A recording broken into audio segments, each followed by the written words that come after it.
sponsors Mahametro and Jaipur Metro, acknowledged partners for extending the Conclave being a resource people, GIZ and EFG, and co-partners in the Delhi Metro. This conference, ladies and gentlemen, is the 13th conference which we have. The very first one was organized in 2008 with a very objective of addressing the mobility needs of our cities, sprawling cities, which are experiencing a massive urbanization. And how do we work towards making more people-centric urban mobility? That's what we have been discussing. We have been, along with the conference, also been having the exhibitions which have been organized. But due to the COVID this time, we do not have any exhibitions, but yes, the discussions continue. In fact, this time it is the very first virtual UMI summit which we are having, and of one day. So we'll further take these discussions with our eminent speakers, just waiting for everyone to log in and be a part of this session. And then we will begin the session. We, in fact, have also been having, along with the conference which we're having, certain sideline events have also been organized in terms of interviews on the fields of urban transport in COVID-19 being held across the globe, with experts from World Bank, from EFG, GIZ, Delhi Metro Rail Corporation, with BEST, with the World Resource Institute, ITTP, LTA, and the city authorities in India. In fact, UMI has always been a platform which brings together the various stakeholders, the policy makers, the urban planners, the resource people, the service providers, even the students.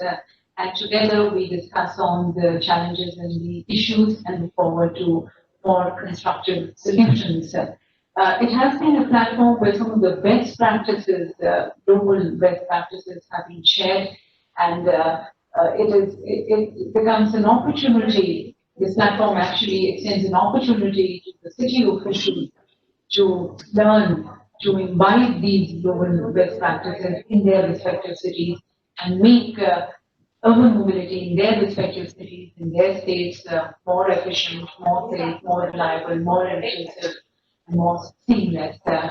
So we are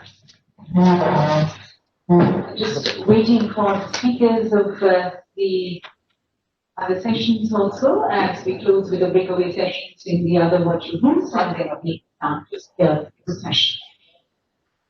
I think the speakers are all here. The secretary just spoke to me. He said he'll come in only at about 7:30. Okay. So why don't we just start? Why don't you do the needful for starting? Okay, so as mentioned, we're going to start with the Conclave. That's the roadmap for sustainable mobility during COVID scenario. And as I mentioned, we are going to begin with this, moving seamlessly into the valedictory session also. Our eminent speakers, as mentioned earlier, are going to be discussing and ideating on preparing a more resilient and sustainable roadmap for urban mobility, especially in the wake of the challenges which have been posed by COVID scenario. The session is the session chair, Shri Gulbharshan Mishra ji, is also going to be joining us shortly, Secretary Ministry of Housing and Urban Affairs. We have our presenters, Mr. Amit Bhatt, the Director Integrated Urban Transport of WRI, along with Ms. Jagriti Arora, the Project Associate Integrated Transport WRI. Our session moderator, once again, welcome to Dr. O.P. Agarwal, the CEO of WRI. The eminent speaker, Dr. Mangal Singh, the Managing Director, Delhi Metro Rail Corporation, Mr. K.R. Jyotilal, Principal Secretary, Transport Department, Government of Kerala, Mr. Panchanidhi Thani, the Municipal Commissioner, Surat, Mr. Shashi Verma, Director of Strategy and Chief Technology Officer, Transport for London, Mr. Shomik Mendirada, the Practice Manager for Transport South Asia World Bank, and Mr. Jorgen Roman, the Project Director, Smart Executive GIZ. So welcome to all the speakers. We begin with the opening remarks from our moderator and then the further proceedings. Also, the Q&A we are going to be having. Any questions you requested, please put it in the chat box. We'll have to hand over to Dr. Obi. Thank you very much, and welcome to everybody. It's a delight to see many friends and many others who I hope to become friends with. So this session is primarily focused around the kind of changes we are seeing in the COVID or post-COVID scenario. So the focus is around that and thinking a lot about, will this have longer term impacts? What do we do with this situation? The focus is a lot around that. Now, we in WRI India had conducted a very brief survey, and I would first like to have the results of that survey presented. This will be presented by my colleague Jagriti Arora. I would request the host to kindly give the sharing rights to her, to Jagriti. I would also like to introduce my colleague Amit Bhatt. I've requested Amit Bhatt to come in here as a kind of a backup if needed, and also to help me with moderating any of the question and answers that may come up. If we have time for a Q&A session, Amit will moderate that session. But Jagriti, can you sort of share your screen? A very quick presentation. You have just about 5 minutes. And then I'll go around the panel and I have a focus question for each member on the panel.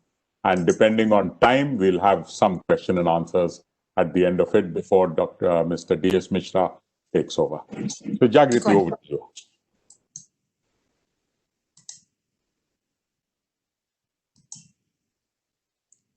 Is my screen visible? Yes, it is. Yeah. But put it on the presentation mode. Put it on the presentation mode. Yeah, good.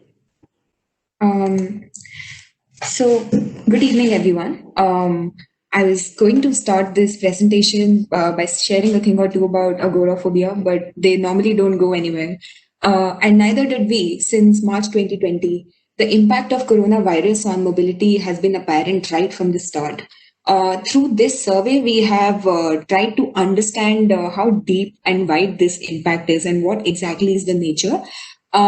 So far, we have received some 231 responses, and we're waiting to receive more to be able to say things with certainty. But in this presentation, we're going to share some preliminary findings. So, who are our respondents? In colloquial speak, they are what we know as millennials. The average age of this age group is 32. Average annual income is 11 lakhs.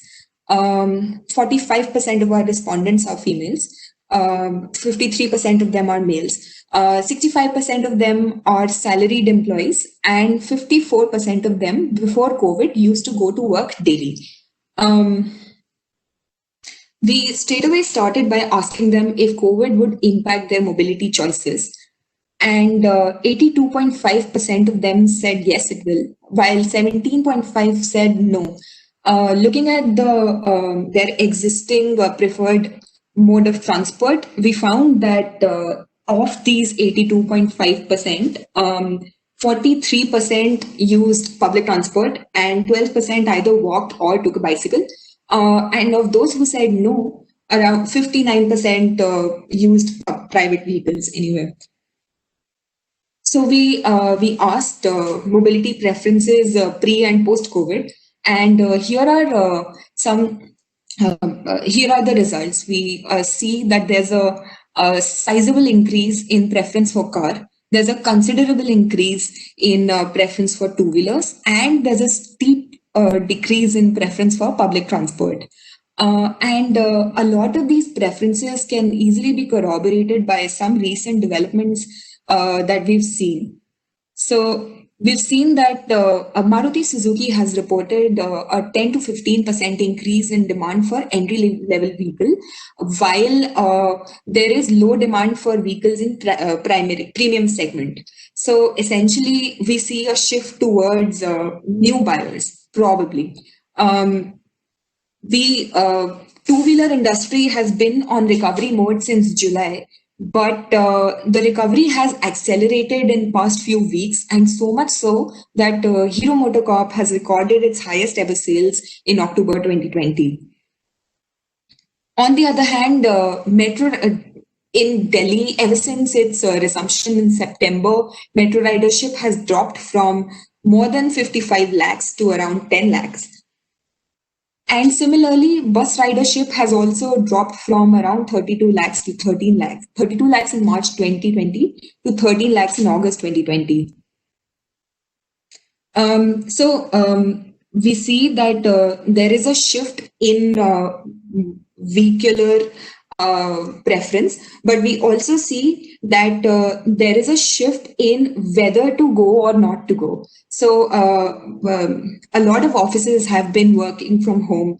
And recently, there's a notification by Ministry of Electronics and Information Technology, which allowed KPOs, BPOs, and IT professionals to work from home. And a lot of offices have also asked their employees if they would want to work from home permanently. Other than that, there has been increase in digital transaction for certain services. For example, e-commerce has grown. EdTech has grown, e-pharma has grown, and certain government transactions have also grown. So in that context, we asked people if they have switched to certain online modes for certain services, such as bill payments, banking, and to that, 85.2% said yes, they have. So as a follow-up question, we also asked them if they would go back to accessing these services offline. 56% of them said they won't, but interestingly, 43.9% of people said that they still would want to go back to accessing these services offline later. So we also asked if what are the key decision drivers as when it comes to buying or even taking a vehicle to get from point A to point B. And we found that affordability was even more important than safety from coronavirus. In that context, we asked people to rate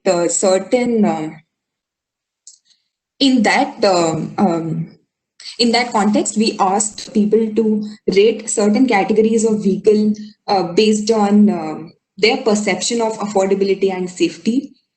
And so here we see that this gray line is what represents safety from COVID, while car fared the highest in perception of safety from COVID, it fares the lowest in affordability. And converse is true for public transport. We see that two-wheeler does good in both aspects. And that this is a brilliant opportunity for non-motorized vehicles, but personal non-motorized modes of transport, because cycle rickshaws and e-rickshaws still struggle. We see in this light, one more question is that Jagriti, you have only 1 minute more. You have to finish Sure. 1 minute.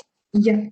One more thing was that while we wait for more responses and we wait for new developments to learn more about the virus, we also want to know how permanent is it? Because there was a lot of conversation about, is this the new normal? Or because we've observed that now that cities are opening, this may or may not be the new normal. So as a proxy to identify if it is permanent, we asked people if they would be willing to take public transport if COVID safety guidelines are strictly followed. While 61% people said yes, 39% people said no, even if COVID safety guidelines are strictly followed, we don't really know if it's going to be effective or not. Then we also wondered if it's just the people or the vehicle that is causing this fear of public transport, or fear of just sharing any space. So we asked if they would be open to taking a shared vehicle which has no driver but them. Even in that, 31% said yes, 35% said no, while 34% were on the fence about it. So with that, we wait for more responses to be able to tell this story more conclusively and share with you all soon. Thank you. Thanks very much, Jagriti. Very nice presentation. I think some key messages that I'm picking up from this, some worrying messages rather, is that COVID has persuaded a shift to personal motor vehicles. I mean, this is worrying because for years, the whole effort has been to shift people towards public transport or non-motorized transport. But here, people are moving towards personal motor vehicles. The good thing is, it may or may not be a permanent shift. There is a significant share which says that they will probably come back to public transport once the confidence builds up. But for now, a shift seems to have happened. And the sale of personal motor vehicles, as the data shows, has also gone up. So these are certain worrying trends. But around that, let me sort of frame a few questions for each of our panelists. I will start with Mr. Banchanidhi Pani, who's the Municipal Commissioner of Surat. Mr. Pani, you've seen the results of these surveys. This was a limited survey with a small sample. It may have its own bias because the age group of the sample is fairly narrow. But what are you seeing in Surat? What are you seeing changing travel patterns in Surat as a result of the COVID? What is your experience and what is your assessment of whether this will be permanent or people will come back? Can we get a few ideas from what's happening in Surat? Mr. Pani. Sir, very good evening. Thank you very much for allowing me to give an opinion regarding this. In fact, my observation is that even aircrafts are mode of public transport. So if we see the kind of response that people have given, particularly to the aircrafts, then I see that the aviation sector has improved a lot in comparison to other modes of public transport. So there, I think people are shifting. So as you said, sir, in the last, whether it is permanent or not. So there are two aspects to it. One is if people have confidence, yes, the public transport is being properly sanitized and people are taking extra care and there is no crowding and all that, then people will shift to public transport. That is one. The second is that, sir, overall, the kind of it is a short-term response of people towards that. Even when we see the COVID-19 situation now in the city of Surat, also it has stabilized a lot.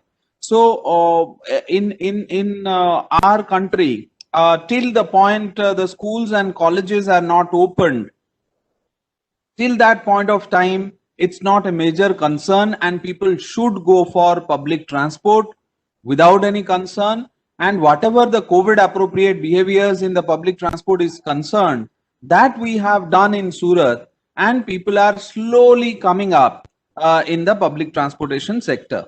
So one is appropriate care by the public transport agencies and the authorities, and second, confidence building of the people that they can jolly well travel in public transportation system without any issue. Sir, thank you very much. Thank you very much. So this is very heartening to hear from you that it's not a permanent change, it's only a temporary change. Things will come back to where they are. I was looking for Mr. Jyotilal. Are you on the panel? I don't see you, Mr. Jyotilal. OP Jyotilal has unfortunately joined as an attendee rather than as a panelist. Can someone in the host persuade him to come in on the panel? But till he comes... Sir, we are... No. Please don't talk. Just speak to him. Send him the latest link for the panel. He'll probably join that. But since Shashi has spoken, Shashi, it's a delight to see you. Let me come back to you and remind you of something that you had said at another forum where we were together. And what you had said there was you had reminded us about the Black Death that took place in Europe somewhere in the 1300s. And you had with great confidence, it was heartening, saying that these are temporary, people will come back to public transport, when 1300s, when so many more people had died of the Black Death pandemic, yet they came back. Do you still have that same confidence? Can you presume that the same thing will happen? Or do you think the situation today is a little different because you have many more alternatives than you had in the 1300s? Your thoughts on this. What is your thought on this? So thank you, OP, and it's a delight to be speaking to you again. I think we've got to keep in mind that we are going through an unusual crisis right now. This is something that we've not faced in our lifetimes, and decisions that are taken in the middle of the crisis should not look at the crisis alone, but should look at the world after the crisis. That's what really matters. In the middle of the crisis, it's always good to go back and look at what happened in previous crises of a similar variety. And, go back to 100 years to 1919. The 1919 pandemic, in any history of London transport, it does not even register. It's not even counted as a footnote. It's just not counted at all. That's the extent to which that pandemic was ignored in the growth of public transport in London. But the example that we were talking about, OP, is actually the two Black Deaths in London, one in the 14th century and the other in the 1660s, both resulted in London's population going back to normal within a very short period. In fact, the one in the 1660s is the one that's better documented. So there was 3 years of the Black Death, the plague, followed by the Great Fire of London in 1666. And by 1670, London's population was back to where it was before the pandemic hit. Right? So I think we have to keep a bit of perspective that the impact and the disruption that's being caused by the pandemic is very temporary, and we shouldn't get caught up in this idea that this is the way the world is going to work in the future. But talking more broadly about what does this mean for what decisions and what investments need to be made right now? I mean, that's the whole topic of today's discussion, which is how do we get a sustainable recovery? Well, it's worth saying that all the things that were sustainable yesterday are sustainable today. The only difference is that the pandemic has brought it into sharp relief. Now, we've almost already forgotten that the air was clean and that people in Punjab could see the Himalayas and all those things. But OP, people our age, even older, will remember our childhood days when that's what the cities used to look like, right? Cities were pleasant places to live, which is more than what can be said about cities in the entire developing world today, but certainly in India today, right? And I think our task in thinking about sustainable recovery is to figure out a way in which we can go back to cities being an attractive place to live. Cities are enormous economic engines, which is why people are flooding to them. This is where the economic opportunity is. This is where jobs are being created. This is where the high value jobs are being created. That's why people are flocking to the cities. They're not flocking to cities because these are pleasant places to live, right? And I think our job is to make them more pleasant to live. The solutions that applied to making cities sustainable yesterday are still the same solutions. More public transport, better sustainable transport in terms of walking and cycling infrastructure, better open spaces. These are all the same things that have always applied. The only difference is that the pandemic has brought it into sharp relief.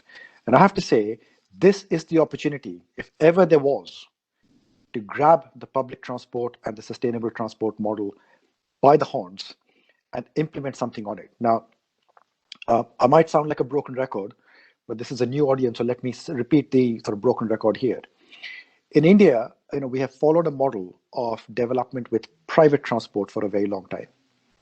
You build a road, people get their scooters and motorcycles and cars, and that's how development has happened.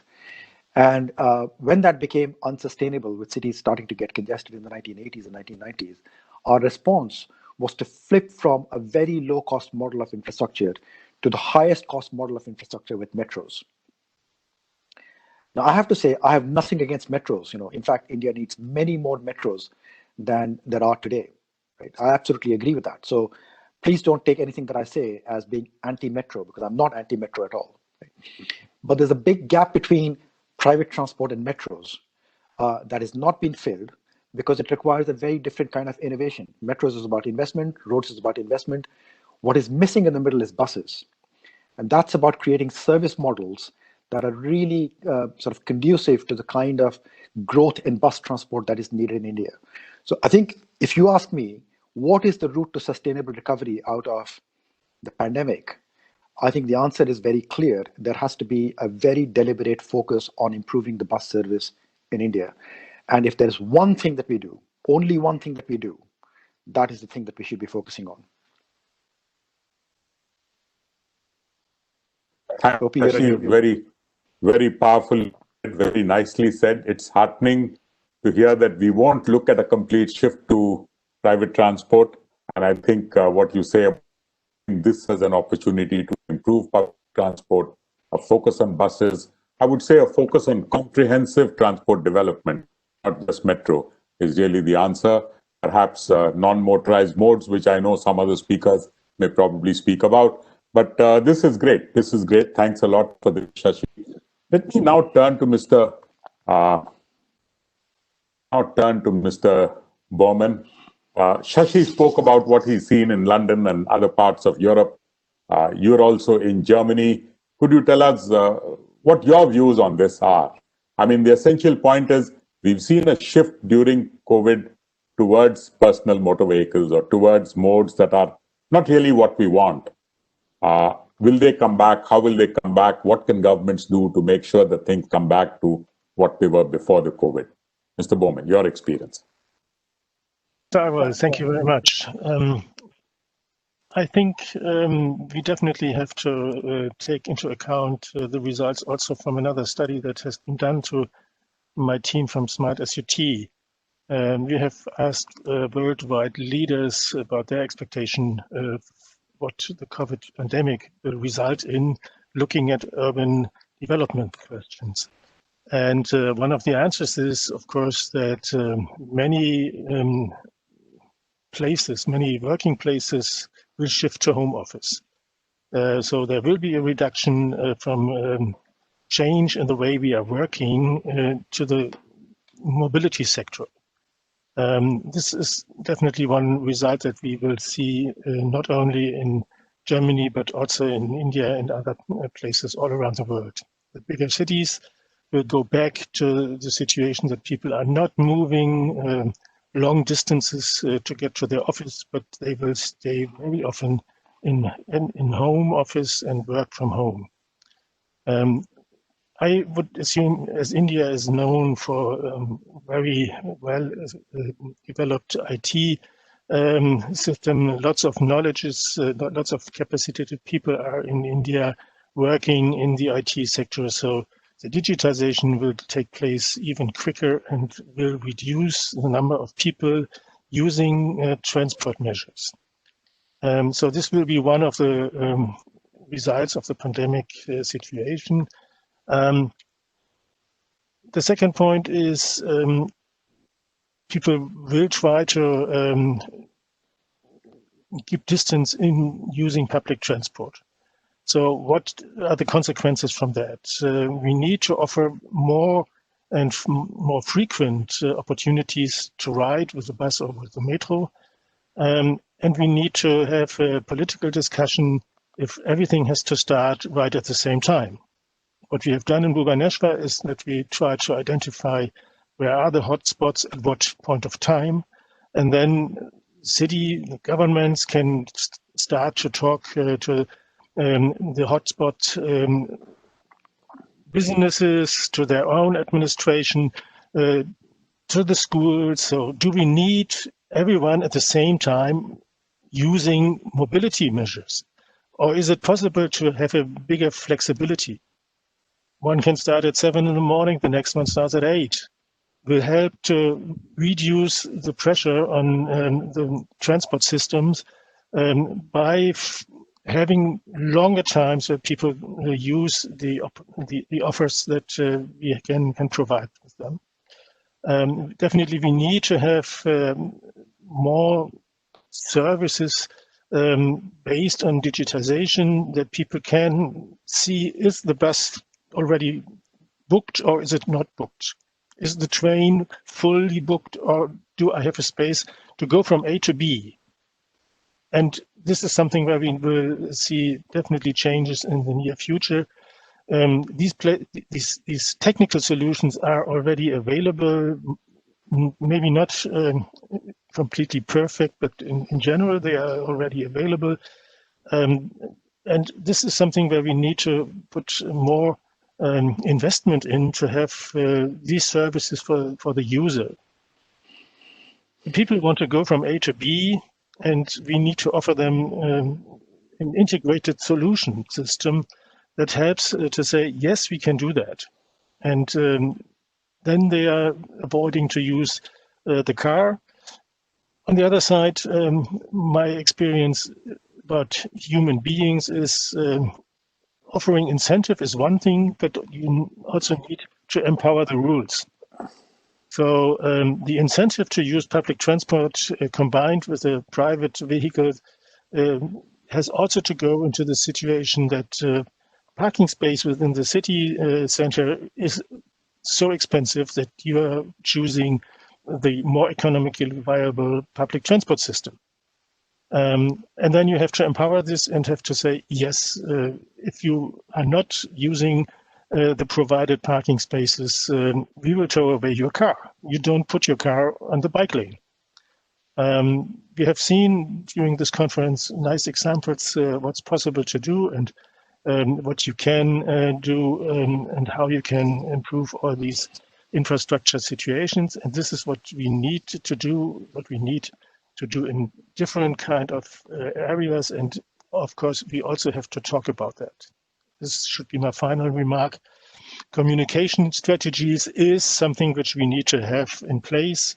And as Mr. Martinez from Bogota said, you need these people like Mayor Peñalosa moving ahead. I think in London, it was also very often from the mayors coming the initiative and showing that riding a bicycle is something which is not only for poor, but it's a hip thing. You can do it, and it's nice to do it.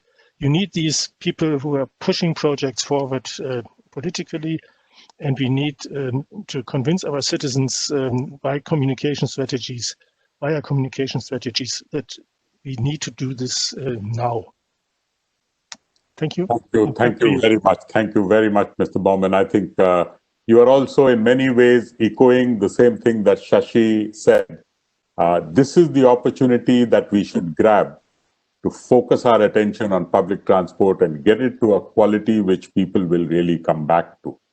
So I think very well said. You've given some other very interesting ideas on, flexible working and so that you stagger the peak. It doesn't have to all be at the same time. You've mentioned something about, some segment of the people will work from home. In India, we don't know how large that segment will be because a large share of our employment is really in the informal economy. But certainly there will be a certain segment that will be working much more from home. So that reduces the number of trips that public transport may need to carry. So very good points. But with this, let me move to Mr. Mangu Singh. Mr. Mangu Singh, as you all know, is responsible for, the heart of the transport system in Delhi. He's the managing director of the Delhi Metro. And the question I would have for you, Mr. Mangu Singh, is that we've seen now for several months that the public transport systems could not run. And during that time, you were incurring at least about 70% of your expenses, but there was no revenue coming in. And even now, with the kind of social distancing and the work from home kind of thing, your riderships have come down to quite an extent. Part of it may be because people are a little worried, and as Shashi and Mr. Bowman said, they are temporary. Hopefully they will get back. In fact, even Commissioner Surat said the same thing. But in terms of finances, it has taken a bit of a hit. What do you have in mind? How do you think this can be taken care of? Are there some innovations that will help in taking care of this kind of a financial problem that you have landed up in? Mr. Mangu Singh. Yeah, thank you, Mr. Agarwal. Well, it's a fact that today we are operating with a capacity of, say, 1/4 to 1/5. And therefore, revenue is around 1/4 as it used to be. That's a fact of the case. But if you recall, the day we were discussing the SOP, if you recall, And the fundamental point was that right now we should not think about the finances, but our whole attempt should be to ensure and to maintain the confidence among the commuters. And therefore, all the measures required to ensure the safe journey by the passengers, to bring the confidence among them, were the most important aspect. We therefore, on one side, we worked something on the finance side also, but our main focus was on maintaining social distancing, maintaining complete hygiene condition, and then ensuring that there is no crowding inside the station, inside the train. So while this study has brought out many important findings and trends, but one fact still remains that we are not operating with the full capacity. Full capacity in the sense, full reduced capacity. And therefore, currently our attempt, our campaign is also to dissuade people, all those people who are not required to do the journeys. And therefore, only essential journeys are conducted. So, I really do not know that the reduction in the ridership of, say, metro in Delhi is purely 100% on account of the change scenario or partly on account of the available capacity. So that is one. Now, I hope by now we have been able to build that confidence. The public by and large are very happy traveling in metro. And also, whenever this question comes, I always give this sort of explanation that today, whoever is coming out from his home, he's coming out not because of metro is running. They are coming out because of the economic activity that has started. They are supposed to go to their workplaces. And therefore, if they get a better and secure sort of service in metro, it is better. It is comparably better than, say, in the auto, three-wheeler, rickshaws, the situation you must be watching in Delhi today. So that way, we have been able to build this confidence. Now, coming to the finances, though we have very limited scope to do any sort of a manipulation as far as finances are concerned, our expenditures are almost fixed. We can't reduce the number of staff. We can't reduce the salary, only to some little extent, cutting down some parks or some restrictions on that. But that is very minimum as compared to the total expenditure only. Similarly, on the power side, electricity bill.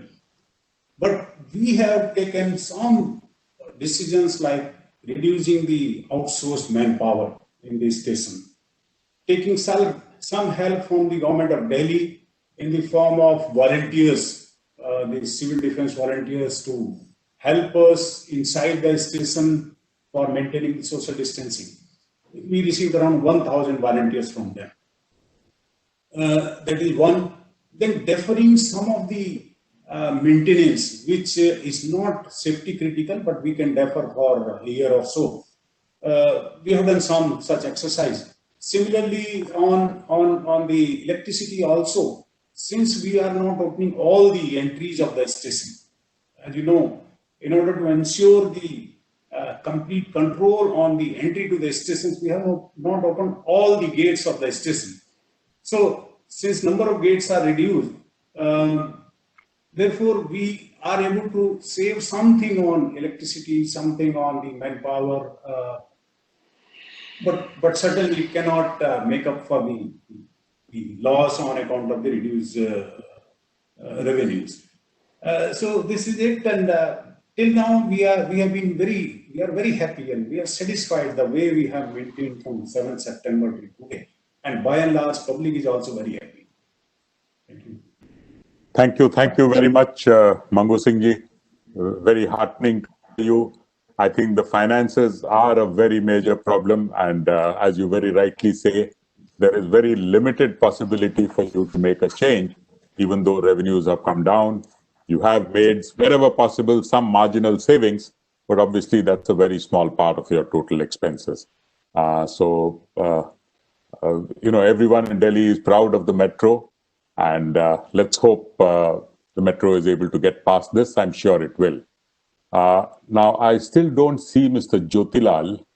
I don't know if he has come on under another name, because I see two names that I don't recognize on the panel. So, Mr. Jyotilal, are you here on someone else's computer? I don't see him even on the attendee list. So then let me move to Shomik. Shomik, my good friend Shomik, who's from Washington. Good morning to you, Shomik. You've heard this discussion. You've seen a little bit of the quick survey that we did. Hopefully that will, with more data coming in, we'll get more confidence in the results. But you have on many fora argued a case for non-motorized transport to see the opportunity that we pick up at this stage. And I'm sure you've thought of many other things in the meanwhile. But could you give us some thoughts on what is the thing to do now? Take this opportunity to do what now? Thank you, OP. Look, fantastic to be with you and with everybody else. In my life, this is the longest that I have been away from India. And I have to say, perhaps that is the hardest part of the pandemic for me. So it's just a privilege, honor, but just very exciting to be. It's probably the longest I've been away from Gurgaon to Delhi. So, look, I have to say that it's exciting to be part of this panel, but I'm really, like you said, OP, I use the same word, heartened to hear what was said. I was really heartened to hear what Mr. Mangu Singh said, and I was really heartened to hear what the municipal commissioner from Surat said. I think there's a lot that's happening that should give us confidence and heart. Let me try to pull together 3 or 4 thoughts here. Yeah. The first is, I think the pandemic has done some things that have really disrupted urban transport, but it has, some of those are trends that I think it has brought, as Shashi said, brought into relief trends that were already there underlying.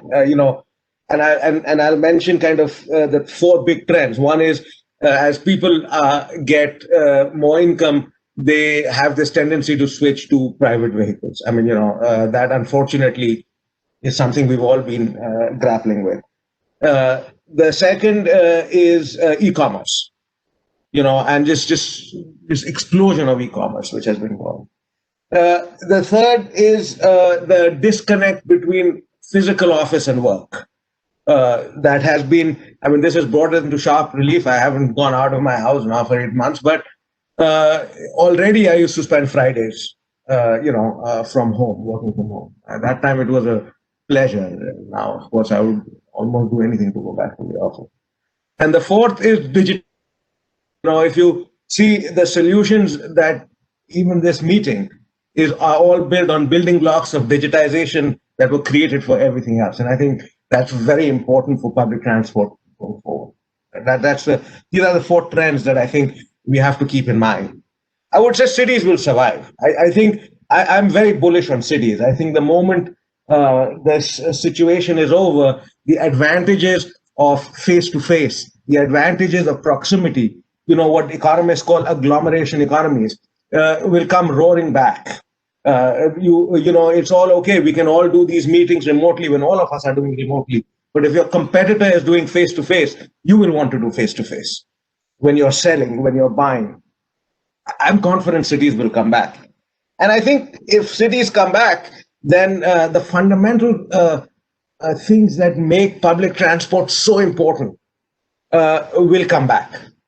So I think that whether you're bullish or not bullish on public transport, the fact is that the need for public transport will come roaring back. The rationale for the metro in Delhi will come roaring back. as soon as the vaccine is over. So I think that's the world we live in. Now, what are the opportunities? As you said, OP, I think I do see cycles and walking as a very big opportunity. And I say that because I think your survey gave the biggest motivation for that I have seen. Because people at this point, for good or for bad, are still a little hesitant about public transport. And they are moving towards private transport. And if you can make cycling and walking safe, then that is one of the options. Because cars are not still affordable. So I think the logic for NMT is very strong in the survey that you presented. So I think the opportunity for making changes to our cities that really make walking and cycling safer and make them viable options. And when I say cycling, we are talking now not just about manual cycles, but e-cycles. Okay, if we can fundamentally change our cities to make them so that people who have a choice, not people who are forced to, but people who have a choice can walk and cycle without fear. I think we can fundamentally start changing, what our cities look like now and what our cities look like tomorrow. And that takes me a little bit to what will happen the day after, supposing everyone is vaccinated. I think what happens is a little bit, unfortunately, we all know that the people who have already made investments, that affects their decisions a lot. So if someone has bought a Maruti Suzuki, then it is going to be harder to bring them back on the metro. I mean, I wish it were not the case, but unfortunately, we have seen that in too many places, that buying a car is something that fundamentally changes the decisions that people make. So I think anything we can do today to help people make different decisions would be fantastic. And I would say two things there, tax policies and incentives to promote electric vehicles, electric two-wheelers, electric cycles, and I'll come back to this, thinking about cars differently as something that not only provides mobility, but also is a source of financial sustainability for the mobility system. So fees on cars.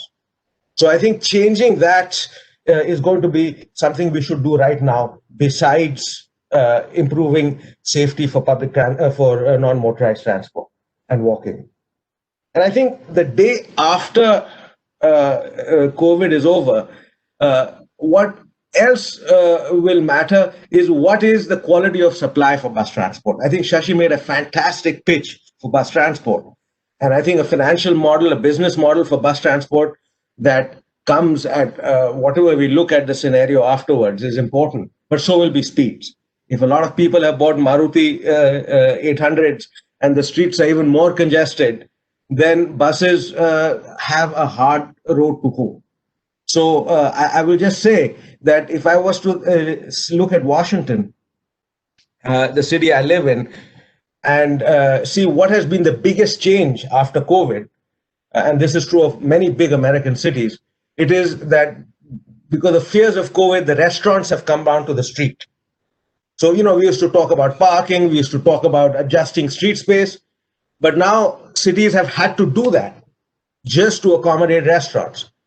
And if you go to any city part of the city, the street space that we used to always ask to be given over to walking and cycling has been given over to walking and cycling because the restaurants have come in there. I don't know if that's happening in India, but that is something to think about, thinking about how to design the streets differently. Indian solutions, I'll stop with two things. I hate to say this, but 1 minute more. Okay, 1 minute. Indian solutions, okay? We have developed world-class metros in India. Can we develop world-class streets that make buses competitive? Second, financial models. It's fantastic that Delhi Metro has sort of the plans to move forward for 2 or 3 years, but can we put them on a better financial future? Government will not have money for the next 5 years. They will be recovering from this. Can we find models that finance the mobility system more through cars so that the metros and the bus systems will be financially secure? Let me stop here. Thank you, Obi. Thanks, Shomik. Thanks. It's wonderful to hear all that. I'll share a few of my thoughts, which gives me a lot of comfort hearing all of you. But I believe we will have access to Mr. Jyotilal. I don't, if the host can give him, unmute him. Mr. Jyotilal, my question to you is, what are you seeing in Kerala as a result of this COVID? And you have really been a champion of setting up the Metropolitan Transport Authority in Kerala. Do you see a role for the Metropolitan Transport Authority in doing what Shashi and Shomik and many others have suggested, is really looking at integrated solutions which go beyond just the metro and doing many other things as well as we've done the metro, the same level of quality? But I'll give you only about 3 or 4 minutes for a quick response, Mr. Jyotilal.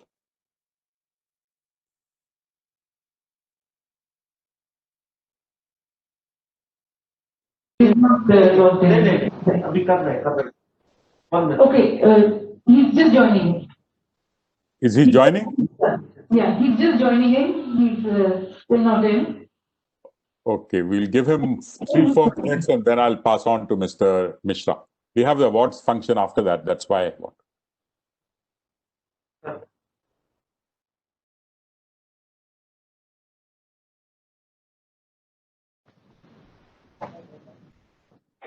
Would you like to summarize this, OP Saab? Would you like to summarize? Because I joined very late, around 7:35. Would you like to summarize? I will summarize. I'm just trying to see Acha. Mr. Jyotilal, I think, is not able to get access. But anyway, so let me summarize. The basic point was that, we had done a WRI, we had done a very quick survey of what are the shifts in travel patterns as a result of COVID. And the worry was whether those shifts will remain permanent or whether they will come back to what it was before COVID. So that really was the concern.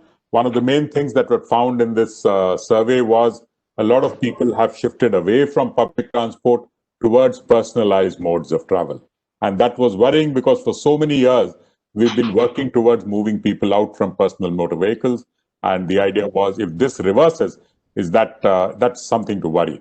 But then the panelists, I think, across the board have said that will not be permanent. It will come back to public transport. It has to come back to public transport. But many of the panelists felt that this is the time for us to think in terms of how do we really improve an integrated public transport. Shashi Sharma spoke with, very forcefully about metros being important, but we have to look at other modes which supplement the metro. And he made a very strong pitch for the bus systems. Shomik gave a very strong pitch for how you look at making our streets safer for everyone. So the way we build world-class metros, can we build world-class streets which are safer for everyone? Mr. Bowman gave us his examples and gave the same thing really of thinking about, how do you reduce the total number of trips that people make? I think one thing that COVID has done is converted a lot of trips into online modes of services. A lot of people are working from home. A fair number of them may continue to work from home, at least for more than, they may not go all 5 days. They may reduce the number of days they go. So overall travel demand will come down to some extent. He made a very strong case for looking at flexible working hours so that the peak hours for public transport doesn't remain the same. It gets spread out a little more across the day. Municipal Commissioner of Surat gave a very good example of airlines. And he said that airlines are today full. So if it is lack of confidence in public transport, the airlines would not be full. The airlines are full, and I know that for a fact that today most flights are running full. So overall, the message was, it will come back to the original times. Public transport, it will come back to public transport. We need not worry about too much of a shift to personal motor vehicles. But it is also the time for us to think about really integrated solutions in a city. Broadly, that's the message I have got. To some extent, let me just add a few of my things in support of all this. Sale of motor vehicles has gone up But what I find heartening is it is the sale of lower end cars. It is not the sale of higher end cars. Secondly, a lot of it is sale of second hand cars. Now, what this means is that for a temporary period, people are worried, but they're not worried on a longer term. They're looking for smaller cars, entry-level cars, second-hand cars to tide over a temporary situation. So I think that is one. And I think this message that I get of grabbing this opportunity to really make our entire transport system world-class is really now what is in your hands. And let me pass it over to you for your reactions. Thanks a lot, OP Saab. It's always a lot to learn from you, and you have summarized it very well. At the outset, let me first thank all the panelists, all the ideas which has come from Dr. Mangu Singh, Mr. Pani, a very, very proactive municipal commissioners I have in the team working in the urban sector. Shashi Verma Saab, a lot of great work he has done, and he was our keynote speaker in 4 or 5 years back in one of our such urban mobility India conference. There was a lot to learn from him. Somik, I mean that is where I joined. I joined when Mangu Singh was speaking, and Somik, I could see a lot of energy he was trying to radiate. So there's so much to learn from there. That the subject matter which we have been discussing in this panel discussion is the sustainable mobility, how to make mobility a sustainable solution, and definitely the issue regarding the public transport, the worries regarding public transport, especially in the wake of pandemic. The whole world is under grip for the last 7 to 8 months under this, and in some places the second wave and some places third wave has already come, even also in our country, and it's a matter of a great worry how the public transport could be there, and the questions are being asked whether people will go back to the private transport or will come back again to the public transport. What should be done? I think I am fully agreeable to the thesis which has come out of this panel discussion, that public transport will come back with a much better form. In fact, COVID-19 has given us so much of learning. We are here connected through this platform. Maybe say 9-10 months back, I couldn't have thought of connecting across the globe like this and performing this kind of a conference with so much of ease. And there have been so much of changes. In fact, in our country, in the last 8 to 9 months, in almost every field, we have been promoting innovations, promoting technologies, trying to see how we can become self-reliant and how we can, what we can do so that the people's life can become easier in realizing whatever dreams or whatever aspirations they have in the urban areas. I am very confident that people are going to come back. In fact, metros were stopped almost for around 5 months, and people thought that people will not come to metro again. Let me share you, we already have achieved metro ridership of almost 25% of what we used to have pre-COVID situation. And this is after when we are observing all necessary mandates regarding mask for everybody entering into the metro area, using the mask is mandatory. Otherwise, he turned out, he has to buy one. It is not given for free. He has to buy one right at the gate. So this is one. 2, he needs to sanitize himself. 3, he needs to maintain that physical distance of 2 gaj ki duri. 2-yard distance must be maintained while he is standing inside the metro station or while he is sitting or standing inside the metro coach.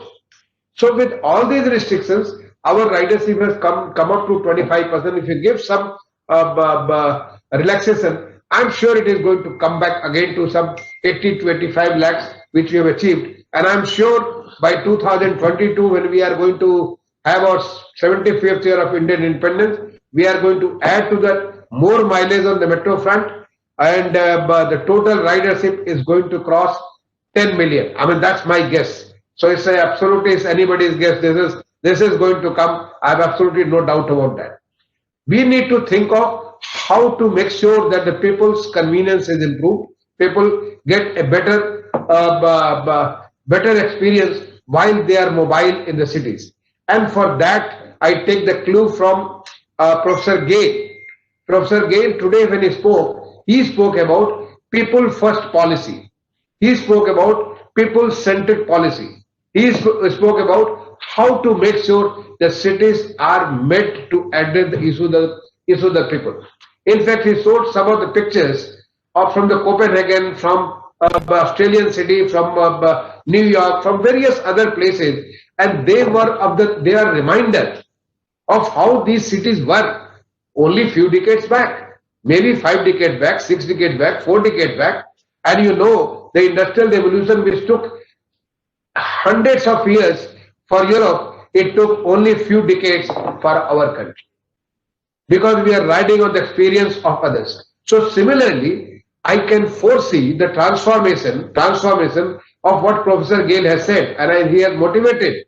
I'm sure we had passed on this information to all the urban and architecture and planning colleges, to all the practitioners, through the various media, and people must have heard, and they would have been convinced that it is quite much possible. When Soumik says that you are providing a world-class experience in the metro, why can't you provide such kind of experience for the streets? Soumik, let me tell you, we are going to do that. We have already launched 2 challenges during this COVID situation. One is cycle for change, and the second is streets for people. These 2 challenges, there is such a huge participation among the public, among the cities, among the various other practitioners, consultants. They are working on how to make the cities more livable, more walkable, more pedestrian friendly for the cities, how to make cities more cycle friendly.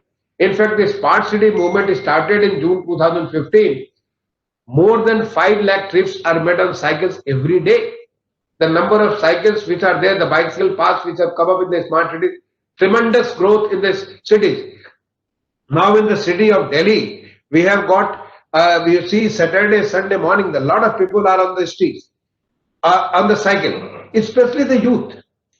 And for the city of Delhi, we have planned 200 kilometers of the master plan for cycles. We have already sanctioned 36 kilometers the first phase, and the work has already commenced. So once this is there, these are all a similar kind of thing is happening in Mumbai. Once this happens, this is the transformation this country is looking forward to, and I think the Professor Gale's message is very, very pertinent on that. What is more required? Again, I would like to repeat Enrique Penalosa's statement. It's a very classic statement when he says that developed cities are those where not that the poor have got the cars because they have become rich and they can buy cars. What OP Saab was saying about the entry level small cars, that is not the developed country. Developed cities are those where the rich ride the public transport. In fact, I'm sure, the experience not only in Bogota, I shared one panel discussion in the World Bank a couple of years back, and when I was sharing the stage with Penalosa, and he mentioned that large number of people moved to the public transport because they were finding it very difficult to move their own cars. As the city proceeds in the morning, in the previous panel discussion, Jamie from Asian Development Bank, he mentioned that our cities are quite different to the European cities. Our population, our density of the city, it is quite different. We have to give a different solution. And there, if we give this kind of if we provide this kind of a facility, definitely this is going to make the cities transform. Our country is on that transformation mode. And the metro front, what we have done. The metro is so costly. We have already developed some 700 kilometers of metro which are operational, another 900 plus kilometers under construction. But now we have come up with Metro Light, which costs around 40 to 50% of the metro. We have today launched the specification for Metro New, which costs around 20 to 25%. That means 1 kilometer metro and here we are going to have 4 km metro new. And this metro new is going to provide a similar kind of experience to citizens. Ultimately, we are serving the citizens. The citizens need to have that kind of experience where it is convenient, comfortable, safe, affordable, it is punctual. So it gives all that experience which is available in the metro. If it is, we are able to get the same thing metro new. So we are working on the technology front. The new developments are the shared mobility. I mean, Uber and Ola is coming up in a big way in the country, and it is not only the Uber and Ola. Various kinds of the new forms of such kind of shared mobilities are coming up in different groups, and that is reducing the congestion on the road. We need to promote such kind of thing through the policy measures. In fact, certain measures are being taken by the Ministry of Road Transport and Highway. We are working on the various things to move towards the Atmanirbhar Bharat, whether it is the common mobility card, automatic fare collection gate, our own, driverless communication, metro communication system. Various things are under process. What is required today, I think, is we need to promote use. We should embrace technology, what is available, and in that technology, IT technology, artificial intelligence, how we can use that so that we are able to address the people's issue. We need to promote innovations, more and more innovations. In fact, more innovations, a large number of people can participate, and that is possible through various kinds of challenges. The two challenges I mentioned, I'm sure various ways which we have not been able to thought of, which we have not thought of so far, we have not experienced, maybe such kind of new things are going to come up. We need to cut down on the cost, because that's it. We are working, we have to address issues on such a voluminous, such a large scale level that unless and until we cut cost, we cannot afford that. So, and we can produce a model which will be suitable for rest of the world. That's what happening. In various things, once we work on such kind of a volume, our experience, the way we develop things, it becomes suitable for others as well. So India, the Honorable Prime Minister, initially he gave a call for Atmanirbhar Bharat, self-reliant India, vocal for local. So we need to develop our own systems.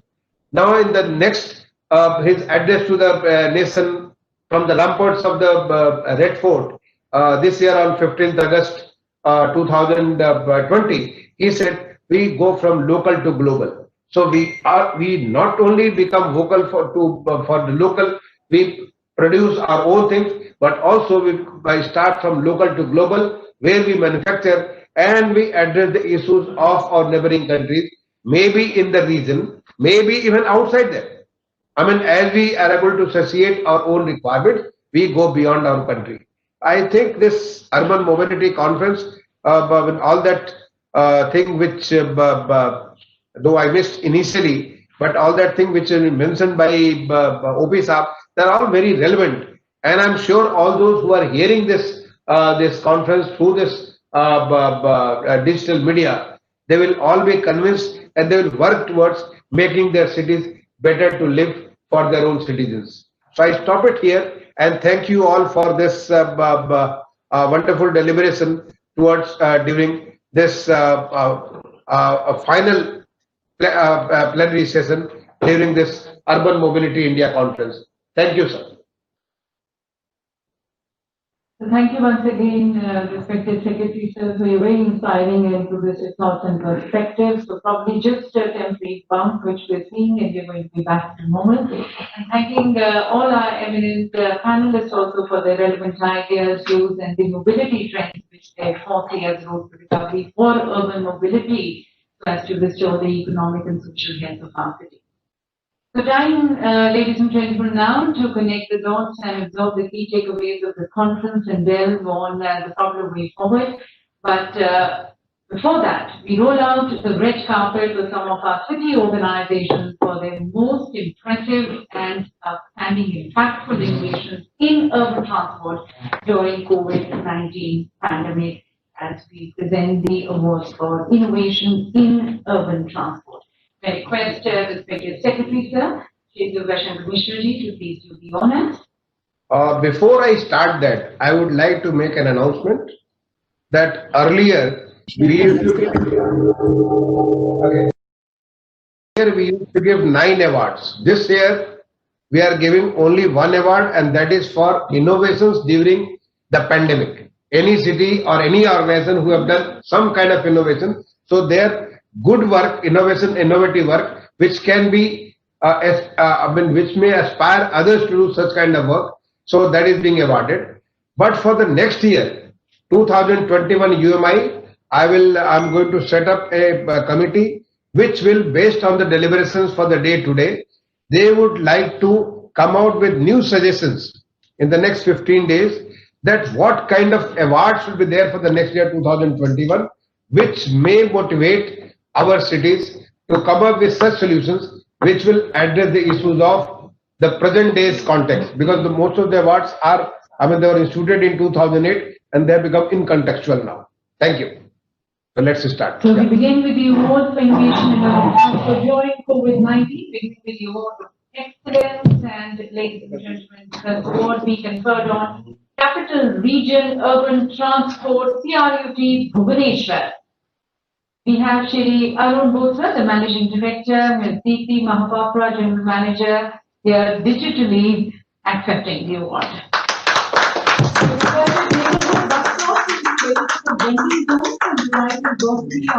Develop mobile apps like Mobus Move Story and games of Mobus for commuters, brought much leadership to digital payments by using MoCard for cashless and contactless ticketing, and started the Bus Pathshala for providing virtual training to bus crew and staff members of CRUT and OSRDC. The next award, ladies and gentlemen, is excellence being awarded to Agartala Smart City Limited, Tripura. Dr. Shailesh Kumar Yadav, CEO, accepting the award. In order to prioritize pedestrianization and cycling during the pandemic, ASCL constructed and initiated 5-kilometer pedestrian walkway. It promoted cycling through a mega cycle rally along an identified 5-kilometer pilot stretch. Additionally, the city introduced innovative analytics for identifying the traffic violations by deploying adaptive traffic control system and CCTV surveillance system across the city. And now we have the most commendable initiative, the award being conferred on Gurugram Metropolitan Development Authority, GMDA, Haryana. We have Shri Varinder Singh Kundu, the CEO, and Shri Jitendra Mittal, Chief Engineer, accepting the award digitally.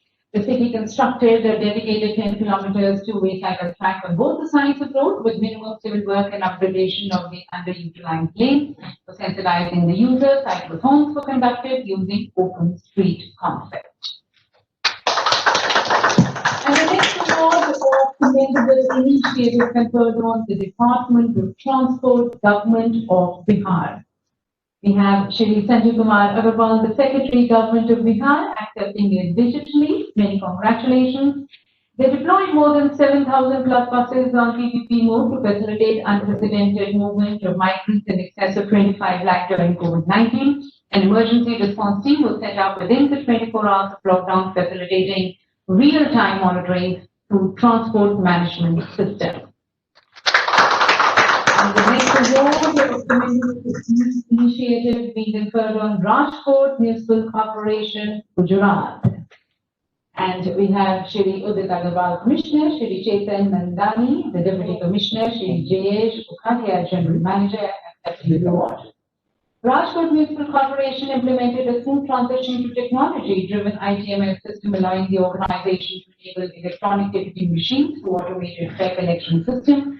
Senior officials of the corporation cycle to work every Friday to promote cycle for work and cycle or walk for last mile connectivity to motivate people. And the city revived their bicycle lanes and created public bike sharing stations along the RTS corridor. The next commendable initiative, the award conferred on Surat Municipal Corporation, Gujarat. We have Shri B. Anthony, the Commissioner, Dr. Rajesh Rayasankya, the Managing Director, Surat, City Link, and Deputy Municipal Commissioner, accepting the award. This municipal corporation operated the buses as Dhanvantari, the mobile medical teams, ambulances and mobile sample collection units. They facilitated transportation of paramedical staff, COVID-19 patients and migrant workers during the pandemic.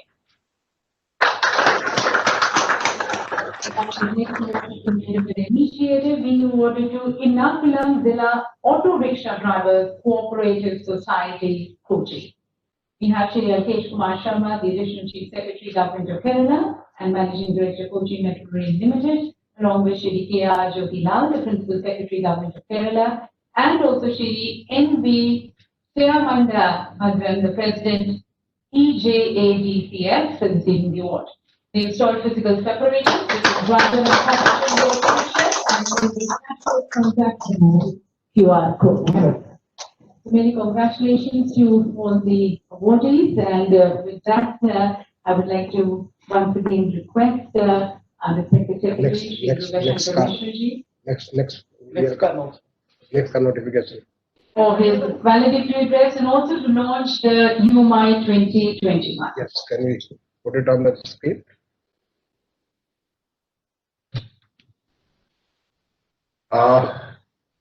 I think this is the last honor. I need to first thank everybody right from 2:30 onwards.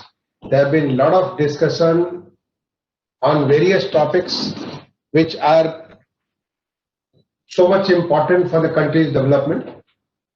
In that from 2014 onwards, there have been a huge gains, lot of activities in changing the urban landscape across the country. Whether it is with the Swachh Bharat mission, there is a Clean India mission. The progress is already visible in almost all the cities, with every city becoming now open defecation free, almost half of them becoming ODF plus, and good number of them ODF plus plus. Star rating of the cities, almost like 150 cities have become 3-star, 1-star or 5-star cities. With our total garbage collection and processing, total processing, rising from 18% to now 67%, and collection is now almost 97%, segregation is 73%. This is a huge progress towards the last 5-6 years. Atal Mission for Urban Rejuvenation and Transformation, through which projects worth nearly 78,000 crore are already grounded and more than 32,000 crore has already been done. We have provided water connection to nearly 86 lakhs homes. Out of the total gap we had assessed was 1.39 crore. So this is a huge 86 lakhs water tap connections have been given. 53 lakhs sewer connections have been given in the last 6 years out of 1.45 crore total assessed demand in our 500 cities, and nearly 93 lakhs street lights, they have been converted into LED lights. So you find that Atal Mission for Urban Rejuvenation and Transformation, it is working in a huge manner in transforming the urban landscape. A Smart City Mission, for the first time, a new paradigm shift, completely changed way of development in which 100 cities were selected, and they have identified projects worth nearly 205,000 crores, and out of that nearly 145 lakhs crore, 145,000 crore, 1.45 lakhs, 145,000 crore works are already grounded. They are at different stages, and more than 20,000 crore work projects are already complete. We have got nearly 51 cities having the smart command and control centers, and another 32 they are at different stages of development. There is a large number of the smart roads, smart water system, smart sewer system, solar panels, improving the public space, smart education, smart health, and plenty of activities taken place in these 100 cities. So there is a large scale transformation on the urban transport front. In the last 5.5 years, nearly 500 kilometers of the metro have been made operational. More than 900 kilometers of metro have been sanctioned and there is under construction. And now with the Metro Light and Metro New. The two new types of metros. I mean, I'm sure that large number already Metro Light, we have got proposals which are under consideration. Metro New was launched today, this specification was launched today, and large number of cities are going to come. So this is another transformation. But today's discussions are very, very relevant. I mean, this is this for us. Providing a metro system is not only providing the mobility, but it is transforming the city. They provide the whole image of the city changes if we have a good mobility, whether it is metro, metro light, metro new, bus system, BRTS system, water metro, or whatever. If we provide a good facility in the city, it transforms the image of the city. It attracts more people to come and do business there. And that is why the next Urban Mobility India Conference, I pray, I mean, next year we don't have to do it through this digital mode. In fact, digital mode will get connected. Various experts can get connected in digital mode, and we can all be benefited by that. But definitely, it should be also, I mean, in the earlier format, when we used to have along with the conference, we used to have an expo, and it used to give opportunity to the various manufacturers or experts or those innovators. They could come and display their product, display their innovations through the expo, so that used to be a good attraction for the cities and the states to come and see this. Next year, we have planned to have this Urban Mobility 14th conference come expo in the city of Kochi. Why we have selected the city of Kochi? Kochi has been transformed in a big way. Kochi is a smart city. Kochi has got metro which is operational more than, almost like 25, 23 kilometers. Metro is already operational. They have another sector, they are coming with metro. They have got the water metro. So, and they have promoted non-motorized transport in a big way. They are providing this kind of a hub. This hub provides a connectivity from the ISBT, Interstate Bus Terminal, to the water metro, to the metro system. This is a kind of a multimodal system which I have personally gone and seen.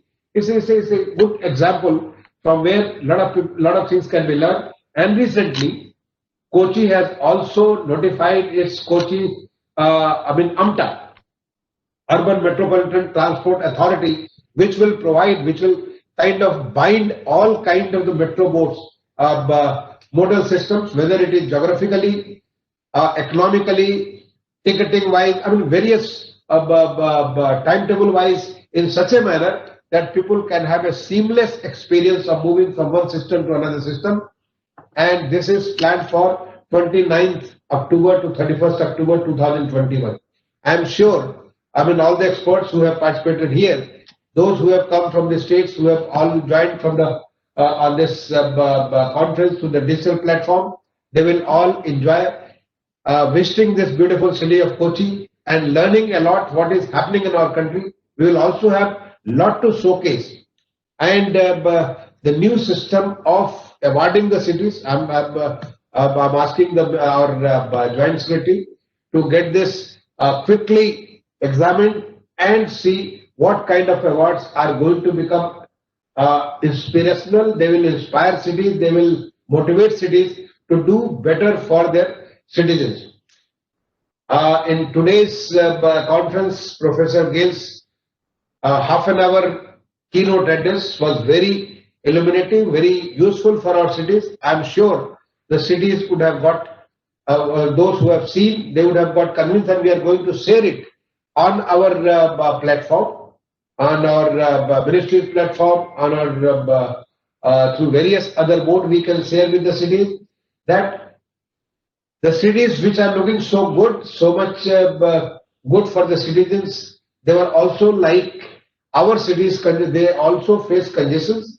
They also face huge number of the automobiles which were capturing most of the space on the road, but they converted from there and they made their roads more accessible to cities. We can also convert like that, and we can make it more people-centric, the cities to become good livable place and providing such kind of a conducive environment where everybody, one and all, everybody, whatever dreams they have, whatever aspirations they have, for whatever reasons they have come from the rural to urban area, for whatever they want to contribute to our Indian economy, they will be able to contribute.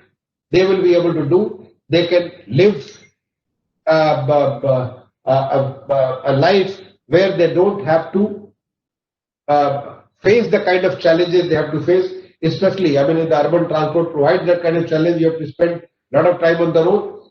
Can we do that so that things can become close to their workplace and their house both can come closer? The various things which have come up in today's conference, they can all be put to use by our cities.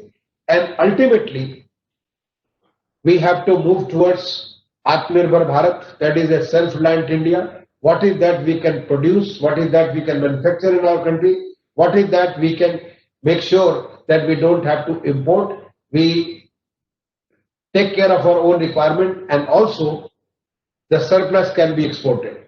So with these words, I would like to thank everybody. The country is transforming. Thanks that we are a part of that transformation. We are able to participate in the transformation, and we can contribute towards that transformation, moving from developing to a developed country. That is the target which our country has kept under the leadership of Honorable Prime Minister Shri Narendra Modi ji, and we are sure we will move in that direction. So I thank you, all of you, once again for participating wholeheartedly in this Urban Mobility India Conference.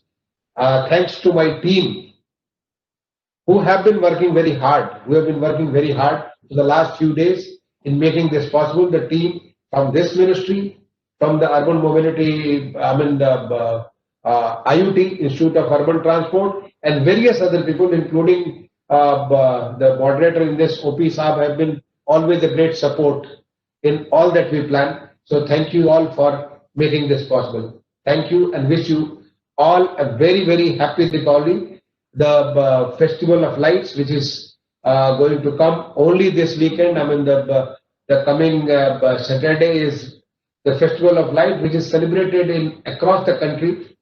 It is it's a movement from Tamso Ma Jyotirgamaya, that movement from dark to the light, movement to the victory, to celebrate the victory, and that's the path our country is taking. All of you a very, very happy Diwali and the festival season. Thank you.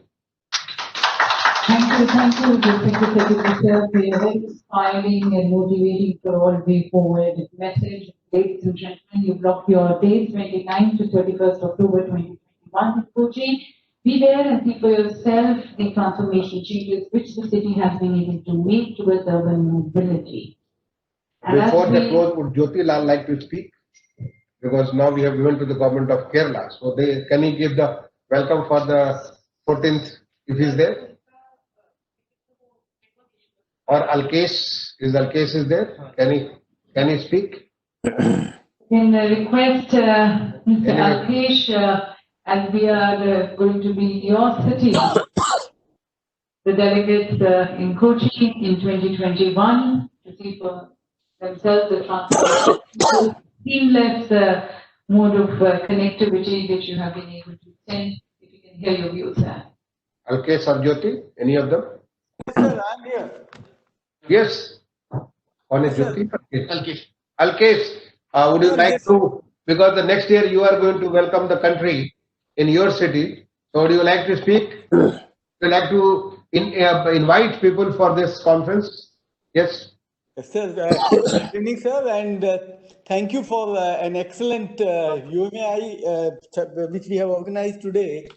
And it has been very wonderful, sir. I have been through the nations right from 2:30.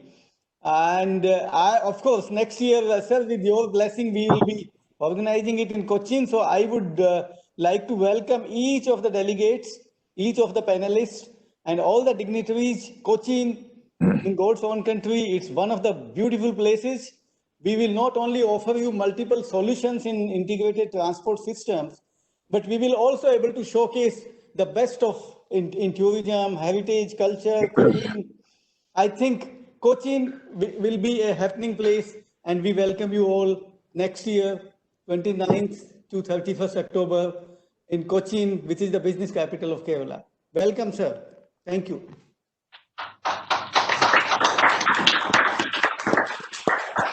Before the final words are said by Joint Secretary, who has worked so hard to make these things possible, I would also like to place on record our sincere thanks to GIZ, to the German government for all the assistance they have given, to the AFD and KFW and the French, because there is a special session organized with the French, and for the next year's conference, we'll quickly look for an international collaborator to whom we get a lot of technical support. So for Kochi, we'll finalize it very soon. Thank you. So now, ladies and gentlemen, as we conclude UMI 2020, we'd like to request Shri Jaideep, OSD, Duty and Ex-Official Joint Secretary, Ministry of Housing and Urban Affairs, to come forward vote of thanks. Urban Mobility India Conference has been a unique forum for networking and exchange of idea and experience between decision makers, city managers, researchers, planners, engineers, architects, entrepreneurs, manufacturers, and suppliers of various urban transport technologies. UMI has been envisioned as a platform for focusing attention on critical challenges and key opportunities in the urban sector in India and to disseminate best practices from around the country and the world. It's my privilege and pleasant duty to propose a vote of thanks on behalf of Union Ministry of Housing and Urban Affairs at the valedictory session of the 13th Urban Mobility India Conference. We would like to express our sincere thanks to Shri Hardeep Singh Puri ji, Honorable Minister, Housing and Urban Affairs, for sharing the initiatives taken by the ministry towards provision of more sustainable and resilient urban transport system, which has reflects its worth in shoring up the economy. We are extremely grateful to Professor Yan Gale, renowned founder and senior advisor of Mrs. Gale Architect, for delivering the keynote address. His thought-provoking address has set the tone of discussion to follow during the course of conference today. We are extremely thankful to Secretary Ministry of Housing and Urban Affairs for his valedictory address and for his continued guidance and support at all stages in organizing this mega event, especially during these testing times. I am grateful to all the chairpersons and speakers of various breakout sessions, plenary sessions, for sharing their expertise and facilitating the discussions in a structured manner. Our sincere thanks are due to all the officers of the DMRC for their support and cooperation in organizing this conference successfully. We are gratefully thankful to GIZ, AFD, and international experts from various organizations in the conference. We look forward to strengthening this cooperation further in the area of urban transport. Our special thanks are to various state and city authorities for sending the entries for awards, and I take this opportunity to congratulate all the winners. I wish to thank all the delegates from India and abroad who are participating in this conference. Over the years, the interest in the conference has been growing because of the rich flavor of presentation on various issues of urban mobility discussed and deliberated. We are encouraged by their participation in large numbers. We are also grateful to all the senior officers participating from central ministries, state government, union territories. We look forward to them in taking forward the policies for improvement of urban transport in the country. We are thankful to Metro Rail Corporation for sponsoring this conference, which is of great value to us. Media is an important contributor to the dissemination of information. We are thankful to the media partners in this conference who would take the message and outcome of the conference to different quarters. I must say a special thanks to Institute of Urban Transport for shouldering the responsibility of organizing this conference in association with Ministry of Housing and Urban Affairs and Delhi Metro Rail Corporation Limited. Lots of efforts have gone in organizing this conference. Our thanks to all of them for the same. Lastly, I thank you all the delegates, participants who took active part in the deliberations in the conference. With this, we would bid farewell for this year's event with the pledge to get together for the UMI 2021 at Kochi in Kerala with a similar zeal and vigor. Thank you. Thank you, sir. And with that, ladies and gentlemen, we are closing to UMI 2020 and wishing you all a very safe, healthy, happy, green celebrations for Diwali. Thank you.